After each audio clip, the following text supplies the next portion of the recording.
lá, né? O partido nazista, ele nasce no mesmo período do partido fascista lá na Itália. Ele nasce, na verdade, com o nome de Partido Trabalhista Alemão. Quando Hitler entra no partido, vai mudar o nome para Partido Nacional Socialista dos Trabalhadores Alemães. Talvez que é um nome bastante carregado de ideologias aí, né? Não só de significado. Tem muita coisa que aparece que não é, né? E olha que ele coloca aí, não é socialismo, é nacional-socialismo. Por que escrever isso? É uma forma de se opor ao socialismo marxista. Dele ser um nacional, não aquele socialismo internacionalista do Karl Marx. Por que isso? Porque, veja, se a Itália passou dificuldades pós-guerra por conta da própria envolvimento na Primeira Guerra, e a Itália estava do lado de quem ganhou, imagina essa situação na Alemanha, do lado de quem perdeu. Tá? Então a Alemanha passa por uma crise muito grande, vai ser proclamada a República de Weimar, alguns falam Weimar, que vai de 1919 a 1933.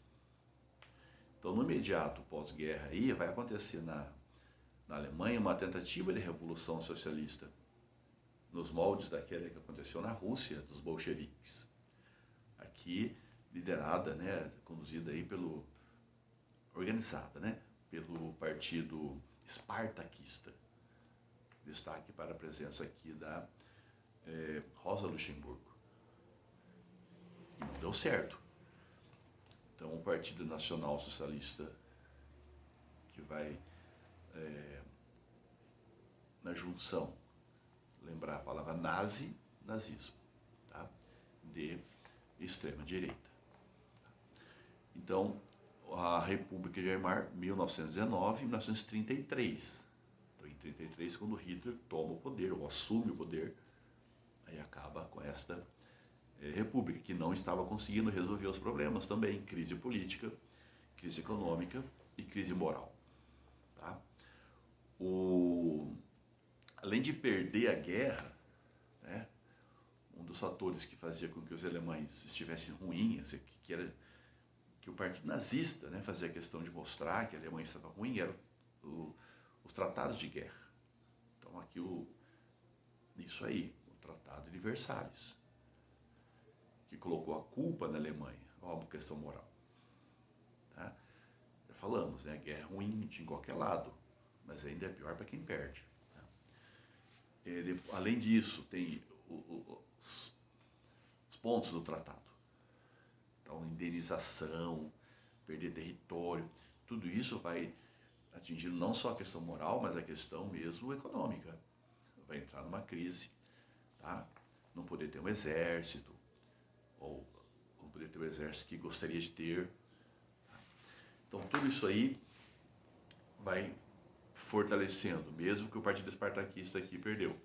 As ideias de esquerda continuam fortes. E os fascistas vão aparecer como uma alternativa. Não é à toa que eles serão muito bem vistos pela burguesia, tanto lá na Itália como aqui na Alemanha. Boa parte do financiamento desses grupos vem da elite burguesa. Em crise com o capitalismo, dúvidas com o liberalismo, mas não quer a saída socialista. Então a saída aqui seria esse governo forte, centralizado, de viés fascista. Só para ter uma ideia, a inflação da Alemanha, hoje falamos de inflação de 5%, algo que já é um absurdo por uma economia que deveria estar estabilizada. Na Alemanha, a cada 2 dias o preço dobrava. A inflação da Alemanha chegou a 30.000% naquele mês, por mês. Tem textos que mostram fotos assim do dinheiro alemão. O dinheiro alemão, ele era mais importante o papel do que o valor dele enquanto dinheiro. Então a crise era, de fato, vamos dizer assim, permanente, né? Não grande e permanente, persistente e tudo mais.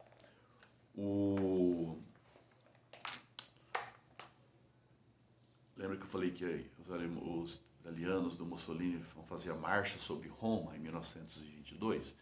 Pois é, em 1923 Hitler vai fazer a sua tentativa de golpe. É chamado aí o Putsch da cervejaria, o golpe da cervejaria ou o golpe de Munique.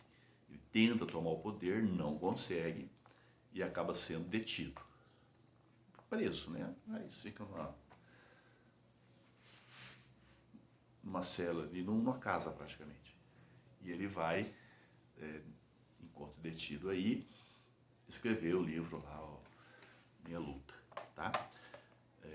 Mein Kampf, que vai reforçar essas ideias que já temos aqui, do que nós acabamos de falar, sobre o fascismo, antiliberal, antidemocrático, anticomunista, e etc e tal, vai reforçar isso aqui, vai fortalecer a ideia de espaço vital, vamos ver isso quando falarmos da Segunda Guerra, mas essa necessidade que o país tem de crescimento para abranger, para abrigar, para dar as condições de vida digna para o seu povo. Então eu quero um espaço que é teu, você não está usando, então ele é meu por direito. Aí tem alemães, então nós vamos pegar e ficar com esse espaço também nosso e tudo bem, espaço vital. Vai fazer a crítica ao Tratado de Versalhes, também do livro dele, e vai defender essa questão aí antissemita. Então, semita é o judeu. Então, o antissemitismo é essa aversão, essa política sistemática mesmo, né, de eliminação dos judeus. Por quê? Bom, também tem vários caminhos para explicar isso. Uma delas é a ligação que o Hitler fazia entre o judaísmo e o comunismo, ou o marxismo, já que Marx, seus pais eram judeus, então ele era judeu. Então, para ele havia uma conspiração dos judeus para dominar o mundo. E para ele, os judeus só tinham uma coisa que era o dinheiro, então eles estavam conspirando aí. E iriam tomar o poder pelo comunismo e tal, né? Coisa de louco. Pois é, mas essa conspiração internacional é um viés. O outro, os judeus eles não são nacionalistas. Volta aqui a ideia do nacionalismo exacerbado. Até porque o judaísmo é o quê? É uma religião. E os judeus estão espalhados pelo mundo. Se eles estão espalhados pelo mundo, se tivermos uma guerra, necessariamente ele não vai lutar do lado da Alemanha. Ele pode lutar do lado dos judeus de outros lugares. Então eles não são confiáveis. Não tem o amor à nação ou à pátria. E então, esse internacionalismo, estarem espalhados por todos aí.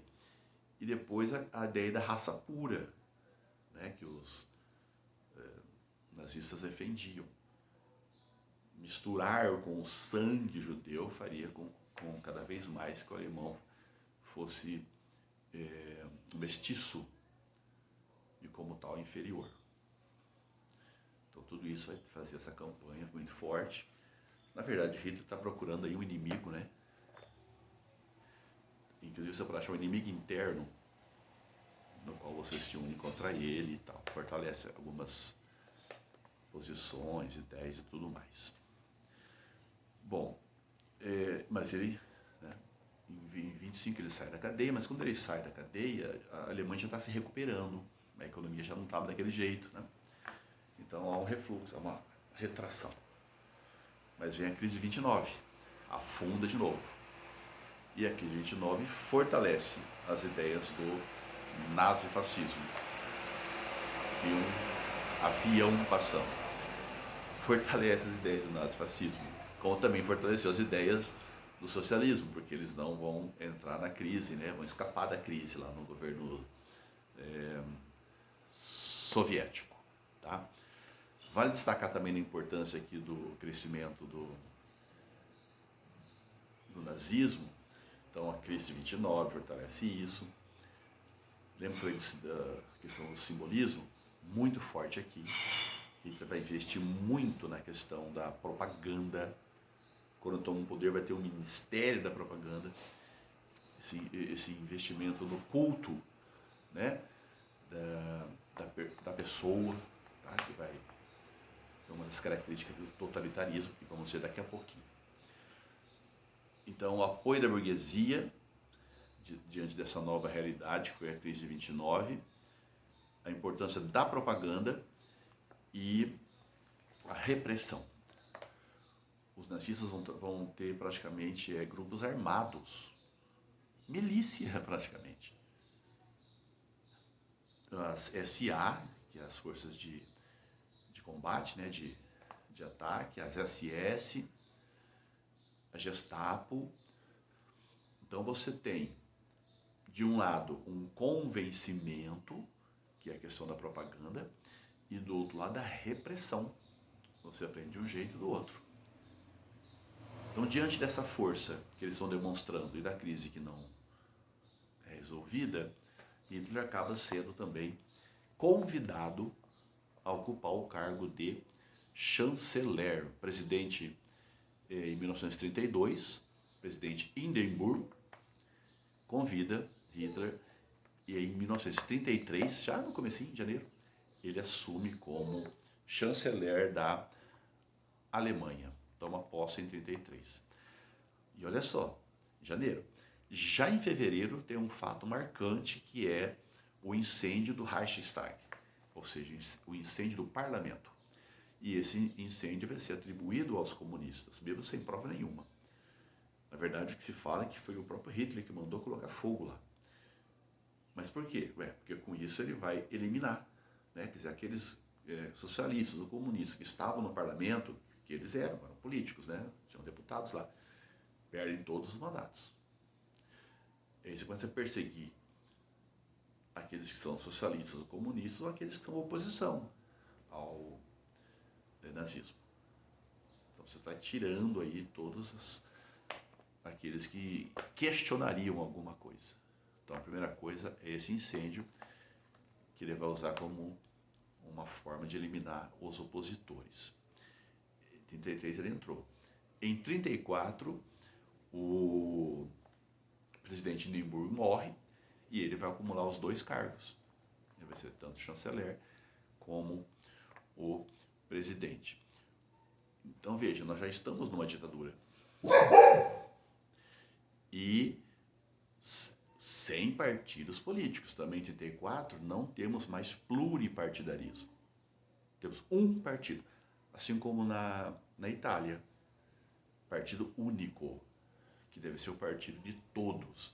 Então não é partido, né? Partido é parte. Eu me identifico com esse grupo, você com aquele. Aqui não. Todos vão ter que ter o mesmo grupo.